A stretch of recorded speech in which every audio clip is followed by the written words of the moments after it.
పాలు మానవ ఆరోగ్యానికి చాలా ముఖ్యమైనవి. అయితే పాలు వాటి అనుబంధ ఉత్పత్తులను సమపాళ్లలో వినియోగించని కారణంగా భారత్లో పోషకాహార సమస్యలు తలెత్తుతున్నాయని ప్రపంచ ఆరోగ్య సంస్థ తాజా అధ్యయనం వెల్లడించింది.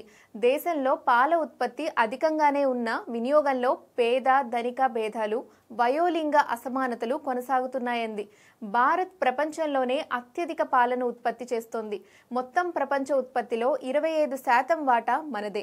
మన దేశంలో 2023-24లో 239.30 మిలియన్ టన్నుల ఉత్పత్తి జరగ్గా 121.5 మిలియన్ టన్నులను వినియోగించారు. భారత్లో తలసరి రోజువారీ పాల లభ్యత 459 గ్రాములు. ఇది ప్రపంచ సగటు 329 గ్రాముల కంటే ఎక్కువ.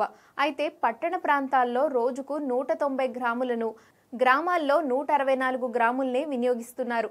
ఏపీలో పాల లభ్యత 799 గ్రామాలుండగా తెలంగాణలో 419 గ్రాములే.